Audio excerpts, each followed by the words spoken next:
Jadi malam ini saya mau kongsikan topik ini, tema itu the light that overcome darkness. Temanya terang yang menang gelap.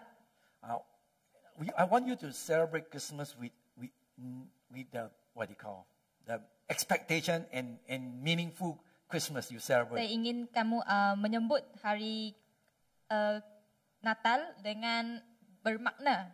Okay, so now these few weeks we're going to share about Advent. Dan ke beberapa minggu ini kami akan berkongsi tentang kedatangan. Yeah, Advent is a season in the church calendar just like Lent and Pentecost. Dan kedatangan ini dia adalah satu musim dalam kalender gereja seperti Lent dengan Pentakosta. Lent celebrate during Pascha, during Easter. Lent dia disambutkan waktu Pascha, hari Pascha. musim Pascha. Ya, kita Kristian kita tahu kan, ada orang dia pergi gereja lebih kurang dia pergi 2 kali lah kalau itu orang yang tak ada not on fire Kristian. Kalau yang tidak berapi-api sangat. Dia orang mesti Kristian pergi tu. Christmas dengan hari Pascha. Ya, okay. So today, I want to share this message is that I want you to have a understand why we celebrate Christmas. Ya, saya ingin berkongsi message ini untuk kamu memahami mengapakah kita menyambut hari Natal. So Advent start the church calendar year and remind us that new beginning and new start are not products of our own willpower, might make possible by the grace of Jesus Christ. Dan kedatangan ini dia memulakan tahun kalender kami gereja dan mengingatkan kita bahawa permulaan baru bukan hasil kemahuan diri sendiri, tetapi dimungkinkan oleh anugerah Yesus Kristus. Amen. Itu yang penting kita mau tahu. And the fresh start is really what Advent is about. Advent. Okay. Dan permulaan yang baru yang Advent. Permulaan baru dimaksud.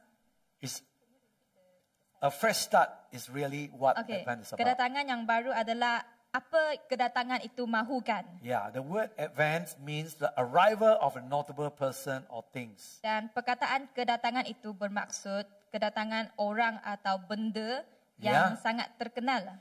In Advent, we wait the coming of Christ. Dan pada kedatangan kita menantikan kedatangan Kristus.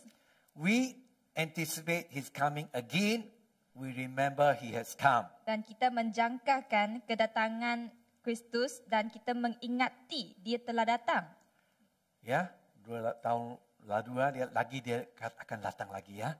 This is a time to anticipate Christmas, the birth of our Savior and Lord Jesus Christ. Dan inilah masa untuk kami menjangkakan Christmas, Natal dan kelahiran penyelamat dan Tuhan kita, Yesus Kristus. And so for this event we are going to be looking at the various gospel and scripture, about the light that overcome. Dan dalam kedatangan ini kita akan melihat pelbagai Injil dan juga tema yang berkaitan dengan terang yang mengatasi. Okay, so the scripture tonight I want to share with you is in John chapter 1 verse 1 to 5. Dan ayat yang saya ingin berkongsi adalah dari Yohanes 1 pasal 1 ayat 1 hingga 5. Boleh tolong baca? Okey, saya akan bacakan. Ya. 1. Pada mulanya adalah firman, firman itu bersama-sama dengan Allah dan firman itu adalah Allah. 2. Ia pada mulanya bersama-sama dengan Allah. 3. Segala sesuatu dijadikan oleh Dia dan tanpa Dia tidak ada sesuatu pun yang telah jadi dari segala yang telah dijadikan. 4. Dalam Dia ada hidup dan hidup itu adalah terang manusia. 5. Terang itu bercahaya di dalam kegelapan dan kegelapan itu tidak menguasainya. Saya suka ayat 5 ini ya. Saya yang suka. Saya harap malam ini kalau kita boleh ingatkan. Ini ayat ini yang saya mau kongsikan apa maknanya. Terang itu bercahaya di apa? Di dalam kegelapan dan kegelapan itu tidak menguasainya. Amin. Mari Kita doa. Haleluya. Lord Jesus, speak to us through the power of the Holy Spirit. Tuhan berbicaralah kepada kita dengan kuasa Roh Kudus-Mu. Open our eye and give us revelation and illumination. Dan bukalah mata kita dan beri kita wahyu dan penerangan. Give us eye to see, ear to hear, and heart to receive every gift you have for us today. Dan berikanlah kita mata untuk melihat, telinga untuk mendengar, dan hati untuk menerima setiap karunia-Mu untuk kita pada hari ini. In Jesus' name, Dalam nama Yesus, semua orang cakap, amin. Amen, amen. Ya, saya mau bagi tahu, here in Malaysia, all year round the sun, sets almost not much different. Ya, di Malaysia kita ada masa yang seimbang. Maksudnya macam sepanjang tahun kita punya matahari terbenam tu tidak beza sangat setiap hari. Tapi di New Zealand dia punya the sunshine in winter the sunset very early. Ya, di New Zealand musim sejuknya matahari terbenam sangat awal. You tahu pukul berapa? Petang 4:30 sudah gelap. Jadi kalau summer jam 9 malam baru gelap. Okay. So today I'm not talking about the kind of darkness. Dan malam ini saya tidak berbicara tentang kegelapan yang begitu. It's a metaphor for our world that we look at the world. I'm sure some of you have asked the same question. Can you believe how dark it is? Dan saya percaya apabila kita melihat dunia ini, kamu akan tertanya-tanya. Macam soalan, bolehkah anda percaya betapa gelapnya?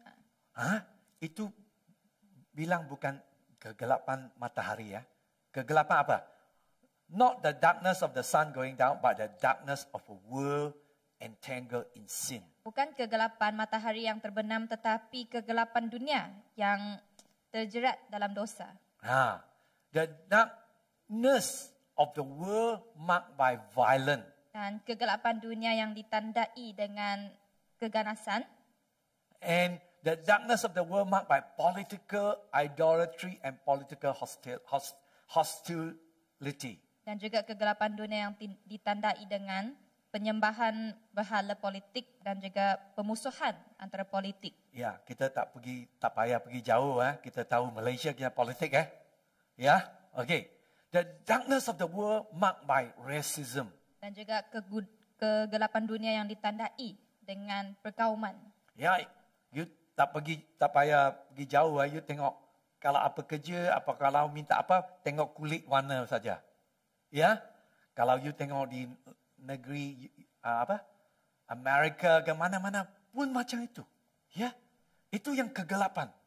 So, can you believe how dark it is outside? Dan bolehkah anda percaya betapa gelap di luar situ? The challenge of darkness is not simply finding it out there in the world. Dan cabaran kegelapan ini bukan sekadar kita mencari di luar dunia sana. The challenge of these Bible verses and of Advent is to recognize the darkness here in our heart as well. Tetapi cabaran dalam ayat-ayat Alkitab ini berkatakan kedatangan adalah untuk mengenali kegelapan di dalam hati kita juga. Kegelapan di sini. Okay. So, I realize many of you may not be experiencing darkness in a big way today, but it is only a matter of time before you will experience a season of darkness. Ya, saya tahu ramai di sini mungkin tidak mengalami kegelapan secara besar-besaran, tetapi itu hanya masa sebelum kegelapan itu datang. Yeah, we are either coming out of the season of darkness, kita sama ada keluar daripada musim kegelapan itu, or are in a season of darkness, or in a season of darkness, atau kita sedang berada dalam musim kegelapan, or we are entering a season of darkness. Atau kita sedang memasuki satu musim kegelapan. Okay, this is what it means to be human, to live in the world and be confronted with the power of darkness. Dan ini adalah dimaksudkan menjadi manusia, hidup di dunia ini berharapan dengan kuasa kegelapan. Yeah, we all going to face this. Dan kita semua akan menghadapinya. Today I want to share with you the 3 kinds of darkness we have to face. Dan hari ini saya akan berkongsi 3 jenis kegelapan yang kami akan hadapi. The first is is a situation of darkness Yang pertama adalah kegelapan keadaan. and by that I mean there is no comfort in the moment. Dan maksudnya saya tidak selesa pada masa ini. You don't see the kind of change that you want to see as a result. You are in a situation that causing some kind of darkness. Dan kamu tidak nampak perubahan yang kamu ingin lihat. Dan akibatnya kamu berada dalam kegelapan, situasi kegelapan itu. You wonder when will this crisis I'm experience end. Ya, kamu akan tertanya-tanya, bilakah krisis yang saya alami ini akan berakhir? Or you wonder, will this problem be solved? Dan kamu When will berfikir, be solved? Yeah. bilakah masalah ini akan diselesaikan? How long will this thing be like this? Yang berapa lamakah masalah ini akan menjadi Is seperti ini? there hope for today? Dan adakah harapan pada hari ini? And maybe you are experiencing worry.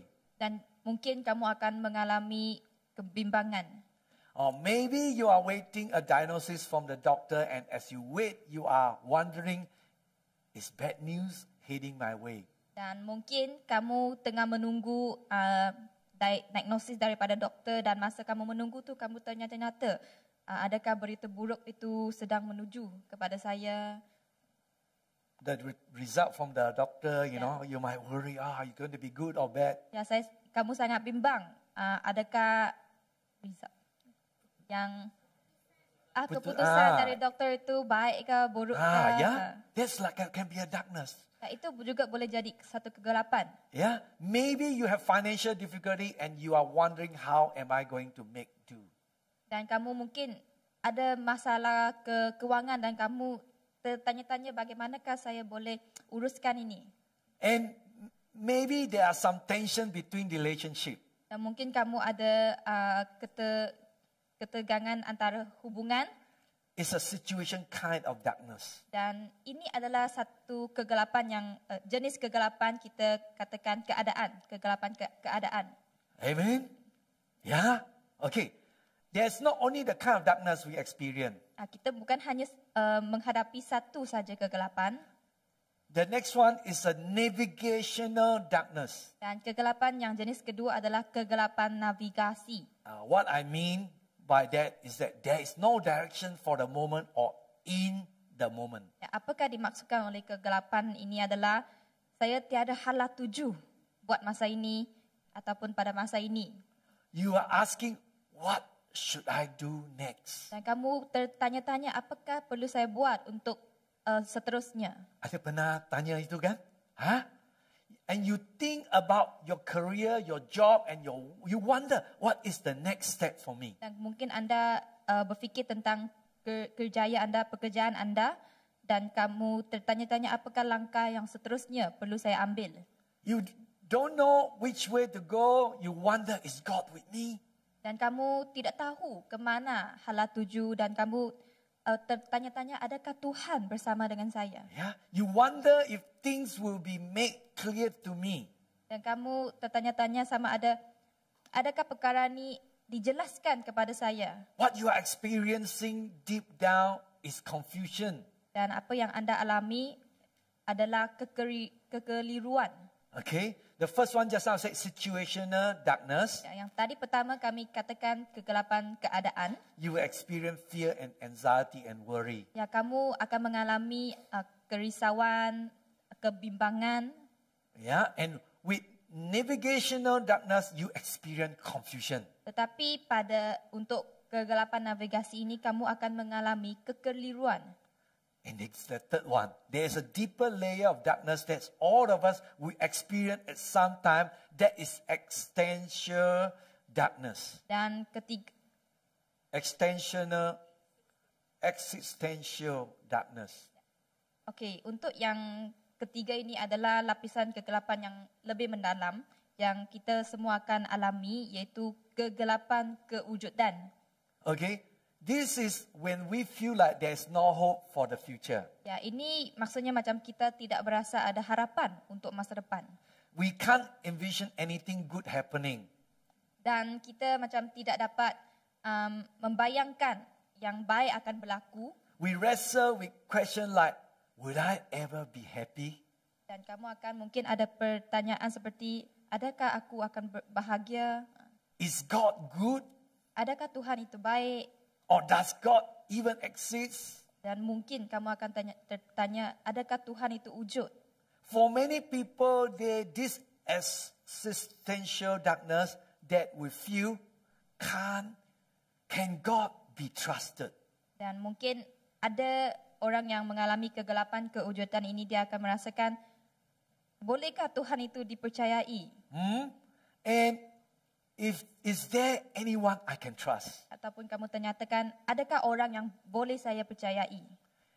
And in this kind of darkness, what we feel is despair, we experience hopelessness. Dan dalam kegelapan ini, kita akan merasakan sangat putus asa.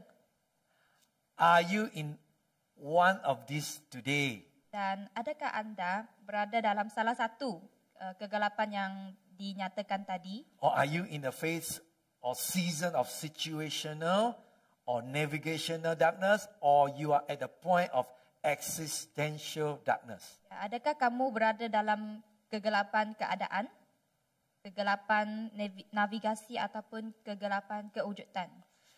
Jadi malam tajuk ini yang penting sangat. Okay? Saya mau bagi satu sharing yang ada harapan. Amen. Events bring good news. Dan kedatangan itu membawa berita baik. The Bible verses today remind us that as people of God, even in darkness, we can live in great hope. Dan dalam Alkitab, dia mengingatkan kita sebagai umat Tuhan. Walaupun kita berada dalam kegelapan, kita tetap akan ada harapan yang besar. Amen. Amen. In John chapter 1, John used very familiar word.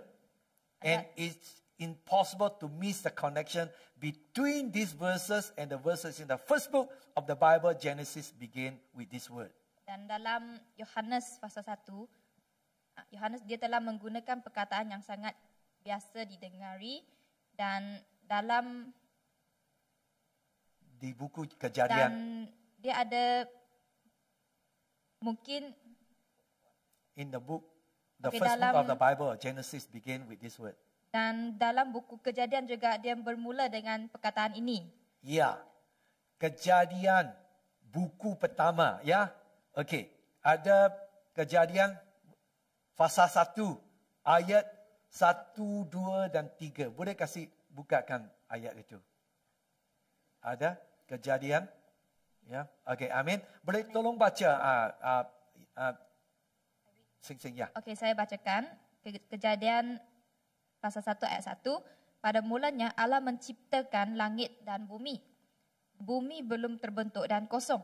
Gelap gulita menutupi samudera raya, dan roh Allah melayang-layang di atas permukaan air. Ayat 3. Berfirmanlah Allah, jadilah terang, lalu terang itu jadi. Tadi kita nyanyi worship yang lagu yang keempat itu Tuhan dia berjaya, dia firman akan disumbuhkan. Firman janji dia yang terjadi. Amen. These words are not scientific explanation. Dan kata-kata di sini bukan hanya satu penjelasan jenis saintifik saja. The creation story in the book of Genesis was not intended to be a presentation on science. Dan kisah dalam kejadian ni dia bukan untuk menjadi satu pembentangan tentang sains. The creation story in Genesis was to establish very simple theological truth. The truth is that whenever God speak a word, nothing can stop it. Ya, dalam kisah kejadian ni dia hanya menunjukkan bahawa kebenarannya adalah apabila Tuhan mengucapkan sesuatu perkataan, tiada apa yang dapat menghalangnya. Amen. Dia cakap, when God say, let there be light, light appear. Ya, Tuhan dia katakan, jadilah terang, lalu terang itu akan terjadi. Dia tak ada cakap, tunggu undi dulu, tengok siapa menang, kita baru boleh jadi ya. Tak ada. Ya. There was no vote. Ya, tiada undian di situ. There's no any conversation. Yang tiada perbualan di situ. Ya, tengok kita PRU 15 Anwar lagi mau bincang-bincang banyak parti ya. Tuhan dia bila dia mau cipta, dia mau jadi. There's no any conversation. Ya, tiada perbualan di sana. There was no deliberation. Tiada musyawarah di sana. Whenever God speak a word, His word come to pass, and you need to hold on to that truth for your own situation today. Dan setiap kali Tuhan mengucapkan sesuatu firman, dia akan menjadi kenyataan. Dan anda perlu berpegang pada kebenaran itu untuk situasi anda pada hari ini. Amin. Jangan ragu-ragu. Tadi kita janji kan, tak payah ragu. Bila Tuhan yang mengucap, ya kita percaya janji dia. Amen. Dia tidak berubah. Let God speak the word over your life. Dan biarlah Tuhan mengucapkan firman-Nya sepanjang hidup kamu. Amen. So John said, in the beginning the word, and the word was with God, and the word was God. Dan Yohanes dia ada berkatakan, pada mulanya adalah firman, firman itu bersama-sama dengan Allah, dan firman itu adalah Allah. Amen. So John is letting us know that there is a connection between the book of Genesis and the person of Jesus. Dan Yohanes dia telah memberitahu kita bahawa ada satu kaitan antara kitab kejadian itu dengan pribadi Yesus. Yeah. So he was letting us know that the reason we exist today is because of what Christ had done. Jesus is holding it all together. Dan Yohanes juga memberitahu kita bahawa sebab kita wujud pada hari ini adalah kerana apa yang Kristus telah lakukan. Dan juga Yesus dia telah membawa semuanya bersama-sama pada hari ini. So in these 3 verses of John, we see that Jesus is more than just a human being. Dan dalam ayat-ayat Yohanes ni kita boleh tahu Yesus dia adalah lebih daripada sekadar seorang manusia. He's more than just a teacher. Dia lebih daripada sekadar seorang guru. He's more than just a good person. Dan dia juga lebih daripada sekadar seorang yang baik. In this verse, there are 3 theological truths within the first few verses of the Gospel of John. Dan dalam sini terdapat 3 kebenaran teologi. Dalam 3 ayat itu. 3 ayat tadi itu. Ya. Pertama, in the beginning was the Word. John teach us about the pre-existence of Jesus. Ya, yang pertama ialah pada mulanya adalah firman. Yang Yohanes telah mengajar kita tentang pra-kewujudan Yesus. Sebelum cipta Yesus sudah ada.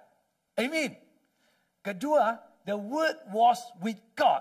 We learn about the coexistence of Jesus with the Father, that the Father and the Son are united as one.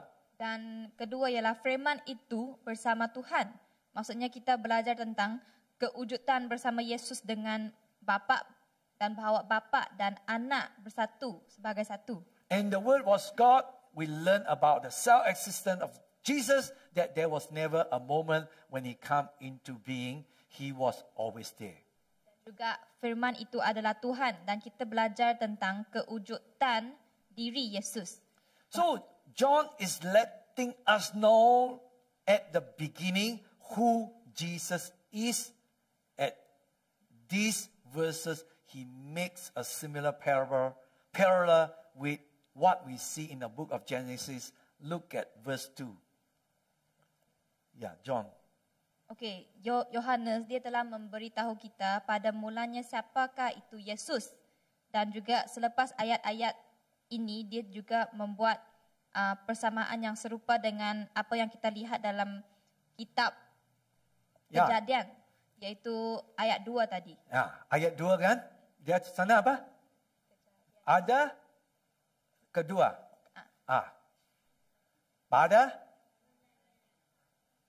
Pada mulanya adalah firman pra-kewujudan Yesus. Genesis Ya, Genesis. Bukan yang ini, yang buku Kejadian.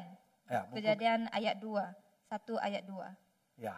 Dapat saya bacakan? Ah, Saya bacakannya. Ayat 2, bumi belum terbentuk dan kosong. okay. Gelap gulita menutupi samudera raya dan roh Allah melayang-layang di atas permukaan air. The meaning of the word formless and empty void is tahu vovahu. Bukan tauhu Itu Hebrew, Ibrani. Okey, yang perkataan tidak terbentuk dan kosong itu dalam perkataan Ibrani maksudnya Which mean, tohu yeah, tahu vovuhu. atau bebuhu. Okay. Maknanya uninhabitable chaos and emptiness. Dan maksudnya adalah huru-hara dan juga kekosongan yang kita tidak dapat didiami, It tak dapat is- tinggal.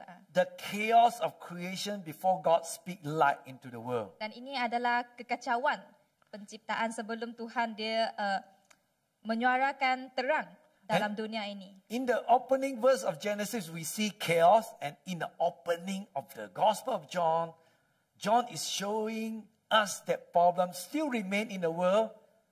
It is darkness. Yang dalam ayat-ayat pembukaan Kejadian tadi, kitab Kejadian kita ada melihat kekacauan. Dan juga dalam buku Yohanes juga, Yohanes telah menunjukkan bahawa bahawa masalah masih ada di dunia ini, iaitu kegelapan.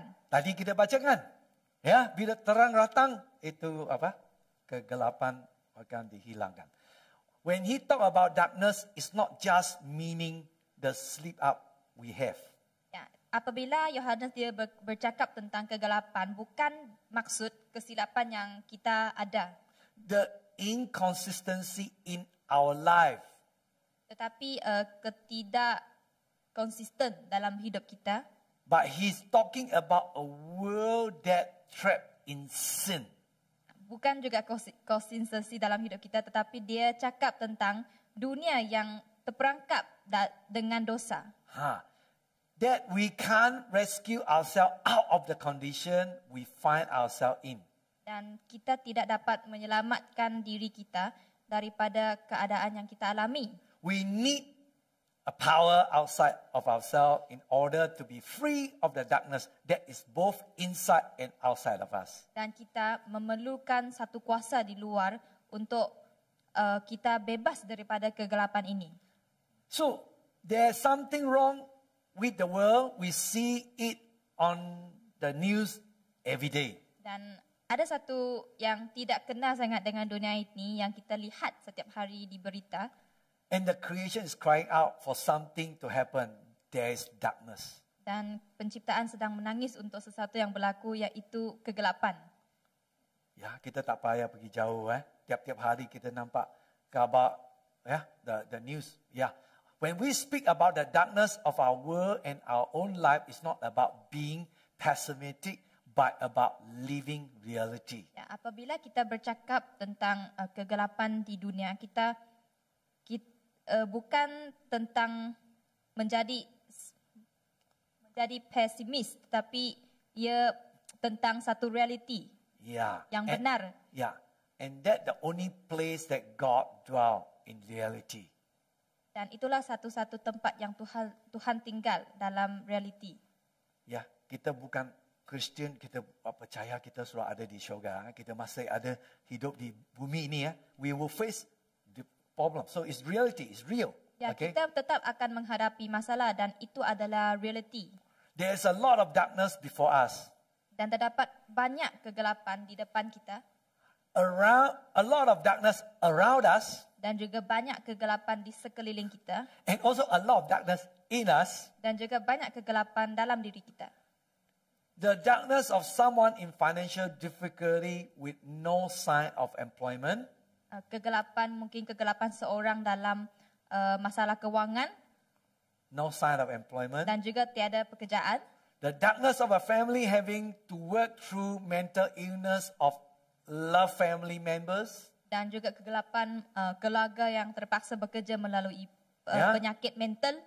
And the darkness of depression that you just can't seem to shake off. Dan juga kegelapan kemurungan yang mungkin kamu tidak dapat hilangkan, The darkness of pandemic that just seems to go on and on.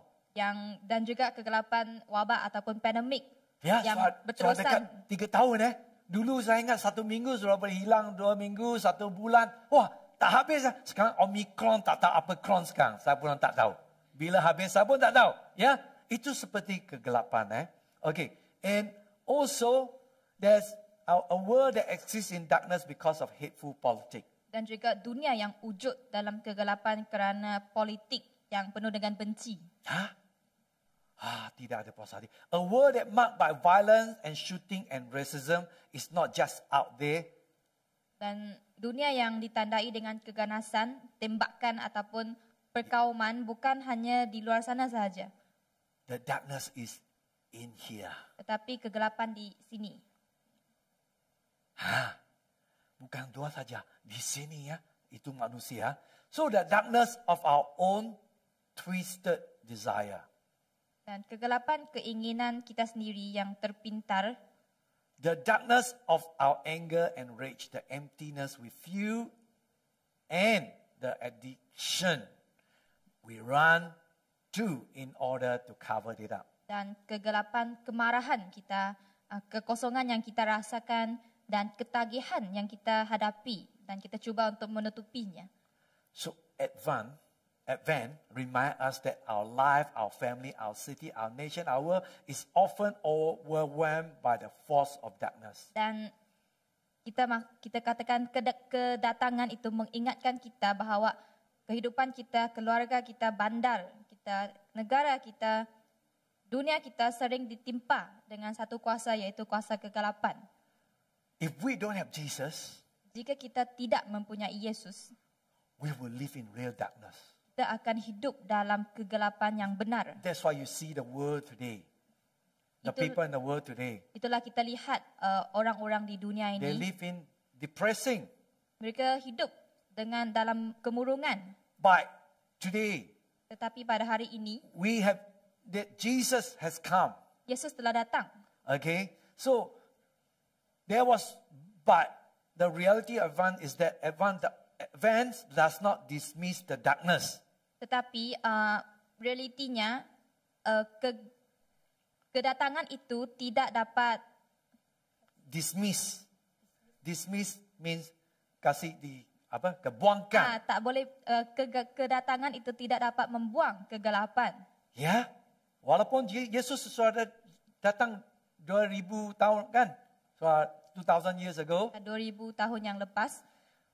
The darkness, but the true light shine in the middle of darkness. Tetapi terang tetap bersinar di tengah-tengah kegelapan itu. No matter how dark it gets, darkness cannot overcome light. Ya, tidak kira betapa gelap kegelapan itu, dia tetap tidak akan mengalahkan terang.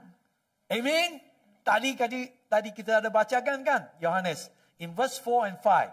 Dan kita lihat juga dalam ayat 4 dan 5. Can you read? Ya, saya bacakan ayat 5. Dalam dia ada hidup dan hidup itu adalah terang manusia. Ayat 5, terang itu bercahaya di dalam kegelapan dan kegelapan itu tidak menguasainya. Amen. Ingat hafalkan ayat ini ya. Okay, let's look at the verse before this. Marilah kita lihat ayat-ayat sebelum kedua ayat ini. Ya, 3 ayat ya. Verse 1, in the beginning. In the beginning. Boleh kasih slide. Okay? Ya, betul. Okey. Kita lihat dulu ayat ini 1. Pada mulanya adalah firman. Firman itu bersama-sama dengan Allah dan firman itu adalah Allah. Dan ayat 2, ia pada mulanya bersama-sama dengan Allah. Ayat ketiga, segala sesuatu dijadikan oleh dia dan tanpa dia tidak ada sesuatu pun yang telah jadi dari segala yang telah dijadikan. Verse 4. Ayat 4, dalam dia ada hidup dan hidup itu adalah terang manusia.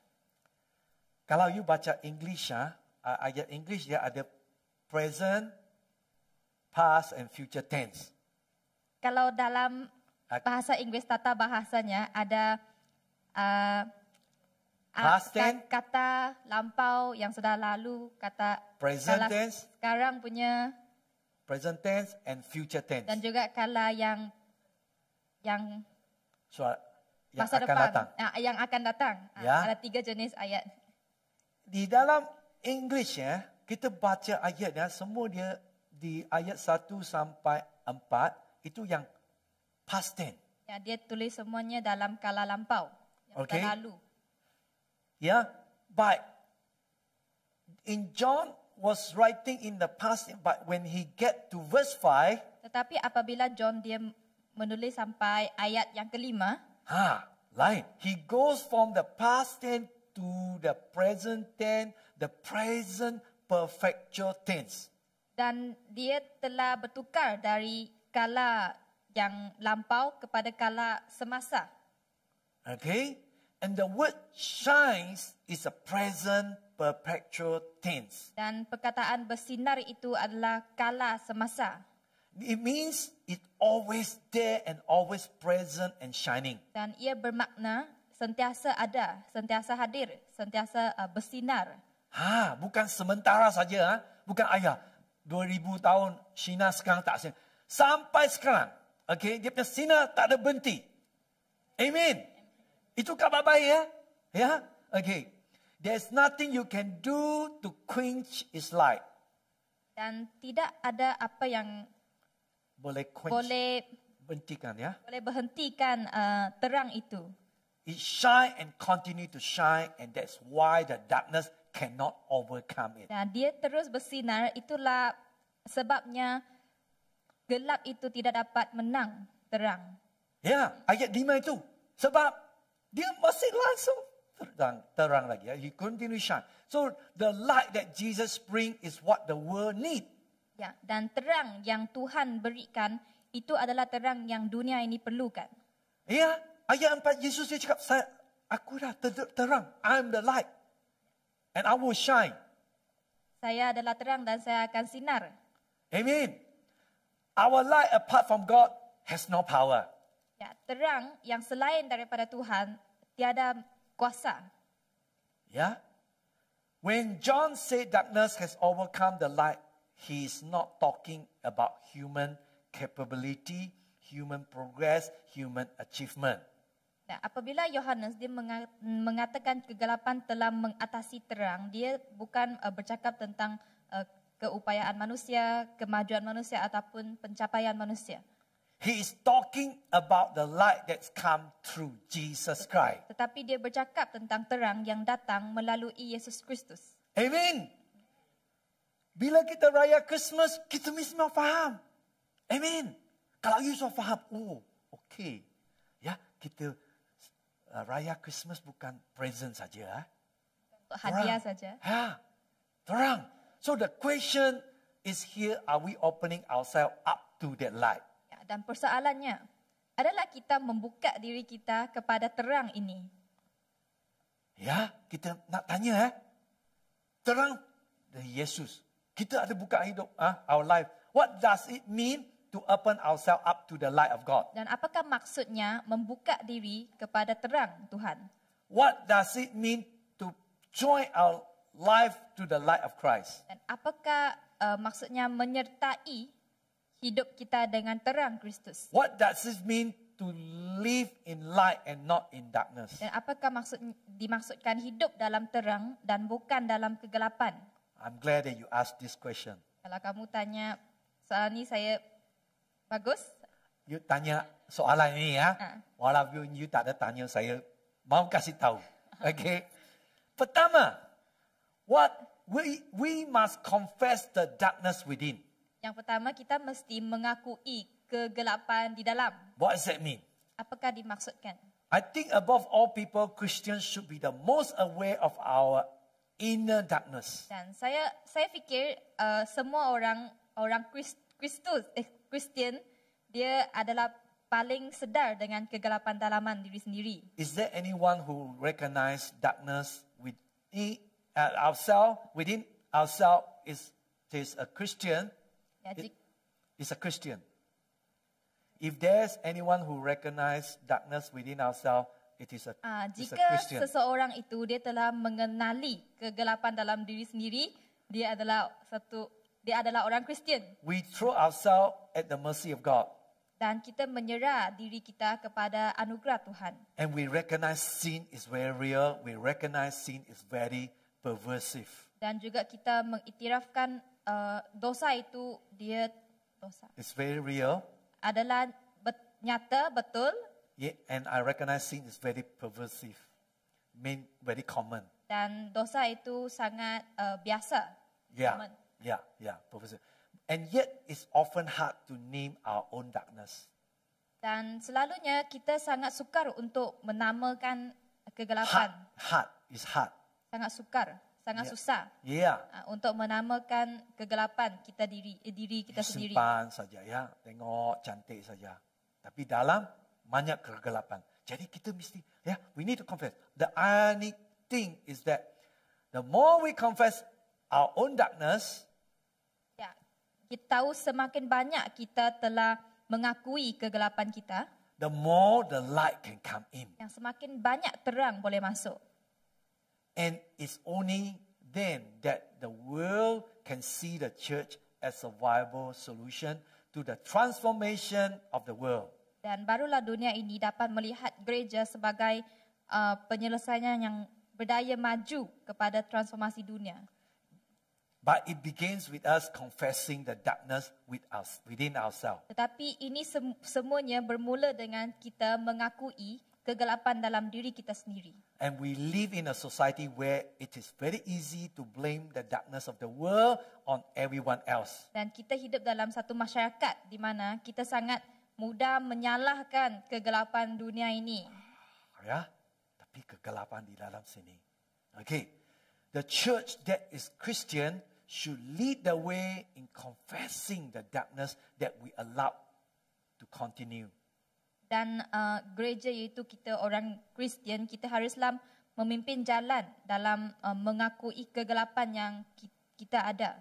The lie, the judgmentalism. Ya, contohnya bohong ataupun penghakiman. Yeah, to live in the light of this advent means we are to confess our darkness. Ya, untuk hidup dalam kedatangan, maksudnya kita perlu mengakui kegelapan kita sendiri.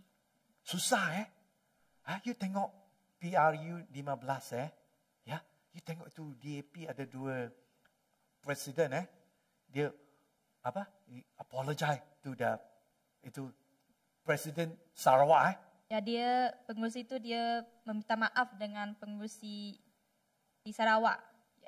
Ya, susah.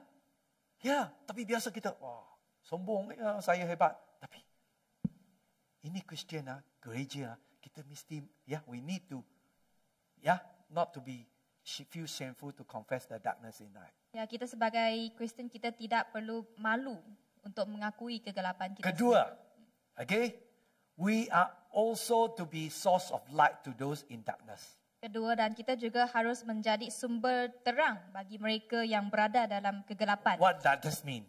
Apakah yang maksudnya? We are called to recognize there are so many people who are experiencing darkness and pain. Ya, kita tahu ramai orang mengalami kegelapan dan juga kesakitan.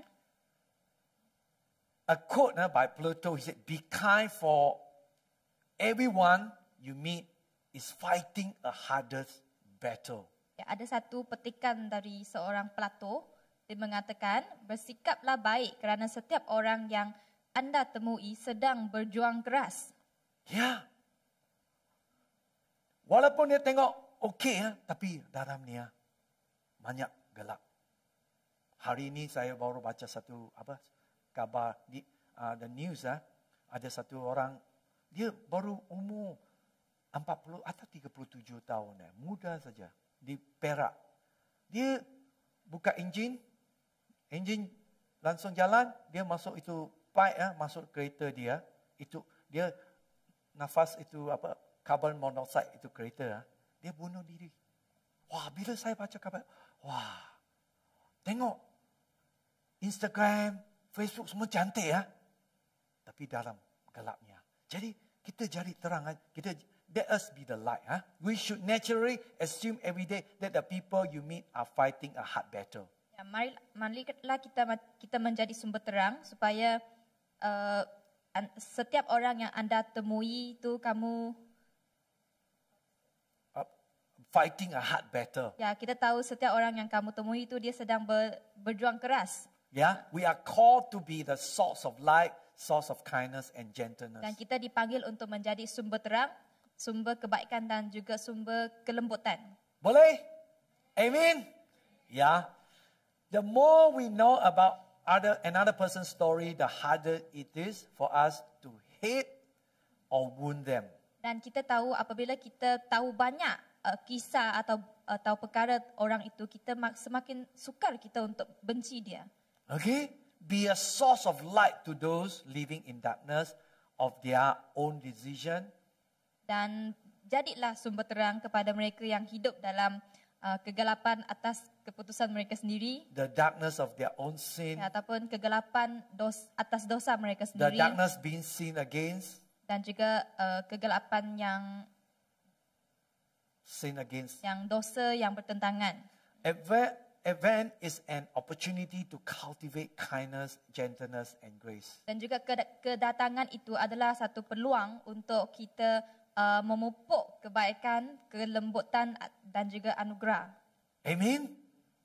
Ketiga, we are not to fear the darkness. Yang ketiga, kita perlu tidak takut kepada kegelapan. We all have some kind of darkness, whether it be navigational or existential. Dan kita semua mempunyai beberapa jenis kegelapan, sama ada kegelapan keadaan, navigasi ataupun kewujudan. Tadi saya bilang kan, 3. No matter what kind of darkness it is, we need to know that God does His best work in dark, and we can meet God in the darkness. Dan tidak kira apa jenis kegelapan itu, kita perlu tahu bahawa Tuhan dia telah melakukan kerja terbaik dalam kegelapan dan kita boleh bertemu dengan Tuhan dalam kegelapan. Amen. Exodus pasal 20. Exodus. Dalam Keluaran pasal 20. Ya. Boleh tolong baca sana. Okey. Ayat 20 dengan 21. Ya. Okey. Ayat 21 katakan, janganlah takut sebab Allah telah datang dengan maksud untuk mencoba kamu dan dengan maksud supaya takut akan Dia akan padamu agar kamu jangan berbuat dosa.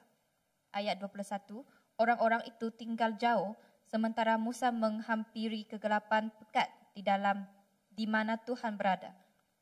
Thick darkness, that verse say, in verse 21. Ya, kegelapan pekat. Moses approached the thick darkness who was. Dan dia katakan Musa menghampiri kegelapan yang pekat. Mana? Tadi ayat itu. Where? Di mana? Yeah, where God was, not Satan. Ya, dia menghampiri kegelapan di mana Tuhan berada. So here I just want you to know, God dwelt in darkness in the same way as He dwelt in light. Ya, saya inginkan kamu tahu Tuhan dia tinggal dalam kegelapan dengan cara yang sama seperti dia tinggal dalam terang. Amen. Lagi satu ayat di Mazmur pasal 139. Boleh kasih buka ya. Ini ayat. Dalam Mazmur 139 ayat 12. Kasih hafalkan ayat ini. Dia mengatakan, Ya. Is it? Maybe because some always is never mind. Saya ada sini ayat 139 mungkin betul Okey, boleh tolong baca. Okey, saya bacakan. Okey, maka kegelapan pun tidak menggelapkan bagimu dan malam menjadi terang seperti siang, kegelapan sama dengan terang. Amen. Haleluya. Kita ada harapan siang, malam, terang, kegelapan. Same to God. Amen. So, some of the transformation He wants to do in your life is going to come in a season of darkness. God is in that place waiting to transform you. Dan beberapa perubahan yang Tuhan mahu lakukan dalam kehidupan kamu akan datang mungkin pada musim kegelapan, dan Tuhan dia ada di tempat itu dan menunggu dan untuk mengubah kamu. Amen. Tadi kita baca ayat itu, dia cakap, jangan takutlah. Ya? Amen. Ini bukan saya cakap, Tuhan cakapnya. Amen. Okay. So Christianity does not promise that if you come to Jesus, you will not have any dark moment. Dan Kristian dia tidak menjanjikan bahawa jika kamu datang kepada Yesus, kamu tidak akan mengalami masa-masa kegelapan. Tuhan Yesus tak ada bilang itu tak ada ya. So Christianity promise that in your dark moment you will have Jesus. Tetapi Kristian dia berjanji bahawa dalam masa kegelapan anda, kamu tetap akan ada Yesus. It promises that He will be with you. Dan ia berjanji bahawa Yesus tetap akan ada bersama dengan anda. Jadi nama dia Emmanuel. Ya? Nama Yesus Emmanuel. So jadi jangan takut Bila you ada di dalam kegelapan, pasti 100% God is with you. Ya, Tuhan ada. Ya, God come in the darkest hour. Dan Tuhan dia datang pada saat yang paling gelap. When we see the darkness of oppression and evil, dan setiap kali kita melihat kegelapan, penindasan dan kejahatan, worship team boleh datang. Kita boleh nyanyi tadi lagu yang ketiga tadi itu. Advent remind us that not the end of the story. Dan kedatangan dia mengingatkan kita bahawa itu bukan penghujung cerita. Whenever we see the darkness of poverty and war, setiap kali kita melihat kegelapan, kemiskinan atau peperangan, the darkness of our own dysfunction, Advent remind us that this is not the end of the story. Tetapi kegelapan disfungsi kita sendiri, kedatangan itu mengingatkan kita bahawa ini bukanlah pengakhiran cerita. Why? Because in the middle of darkness, God showed up. Kenapa? Kerana di tengah kegelapan Tuhan telah muncul. Jesus came. Dan Yesus datang. Mari kita bangkit berdiri, janji tadi lagu yang ketiga itu. The third song just now we sing. Ya, boleh. Mari kita angkat tangan tinggi-tinggi. Saya mau kasih habiskan.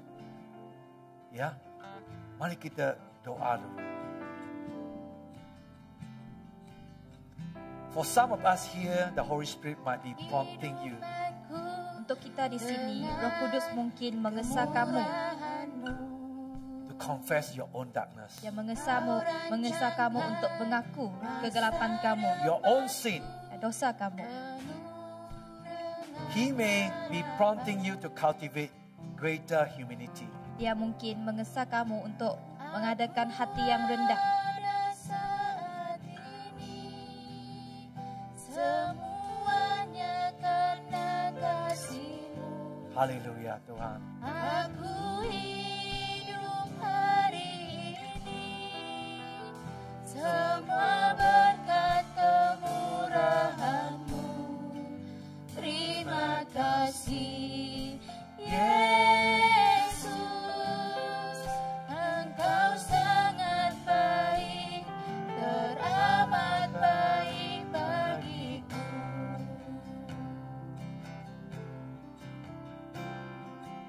Kau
setiap semua tutupkan mata, buka hati kepada Tuhan Yesus. Advent is an opportunity for greater confession and repentance. Kedatangan adalah satu peluang untuk pengakuan dan taubat. For others, the Holy Spirit invite you to be light, Untuk yang lain, Roh Kudus menjemput kamu untuk menjadi terang. to pay attention to the darkness that may be experiencing in your family, Yang untuk memberi perhatian kepada kegelapan yang sedang kamu alami. Mungkin dalam keluarga kamu, in your workplace, in your neighborhood. di tempat kerja kamu, di tempat kejiranan kamu. And in this season of Advent, Dan dalam musim kedatangan ini, Jesus is inviting you to join with Him in bringing gentleness and kindness to people. Yesus telah menjemput kamu untuk menyertai dalam membawa kelembutan dan kebaikan kepada orang ramai. May the Holy Spirit is telling you to not fear the darkness Dan Roh Kudus memberi kamu untuk tidak takut kepada kegelapan and know that God is with you. dan tahu bahawa Tuhan bersama dengan kamu He will sustain you. dan Dia akan menyokong kamu. I pray Saya doa, Holy Spirit will speaking to you. Roh Kudus akan bercakap dengan kamu. Heavenly Father, Bapa di syurga, shine your light into our heart. menyinari terang-Mu ke dalam hati kami. In the name of Jesus. Dalam nama Yesus. Thank you, Jesus. Terima kasih Yesus. Thank you for your generous kindness. Terima kasih kepada kemurahan hati-Mu. You give us your love. Berikan kasih-kasih-Mu. We can stand before you. Kita boleh berdiri di hadapan-Mu. We thank you for your goodness. Kita berterima kasih kepada kebaikan-Mu. Tonight you help us Malam ini tolonglah kami during this season of Advent. pada musim kedatangan ini. We want to know you more. Kita ingin bertahu Engkau dengan lebih mendalam. We want your light shine in our life. Kita inginkan terang Engkau bersinar di dalam terang kami. I want to open my life to you. Saya ingin membuka kehidupan saya kepadamu. Let your light shine in my life. Jadilah terang-Mu sinar di dalam kehidupan saya. Let the darkness around me, they will see the light of you. Jadilah kegelapan-kegelapan di sekeliling saya dapat melihat terang-Mu. Thank you, Jesus. Terima kasih Yesus. You are the light. Engkau adalah terang. Darkness cannot stand before you. Kegelapan tidak dapat berdiri di depan Engkau. Thank you, Jesus. Terima kasih Yesus. We have this light in us. Kita ada terang dalam kami. Let us shine this light Jadilah kami sinar terang ini. in this dark world Dan dalam dunia yang gelap ini, that bring hope kita membawa harapan to those who live in darkness. kepada semua yang hidup dalam kegelapan. In Jesus' name. Dalam nama Yesus. Semua angkat tangan tinggi-tinggi, buka hatinya. I want to pray the blessing. Saya ingin berdoa untuk keberkatan. Semoga Allah, sumber pengharapan, memenuhi kamu dengan segala sukacita dan damai sejahtera dalam iman kamu. Supaya oleh kekuatan Roh Kudus kamu melimpah-limpah dalam pengharapan. Demi dalam nama Yesus, kami menerima berkat-Mu. Amin. Haleluya. Puji Tuhan. Haleluya.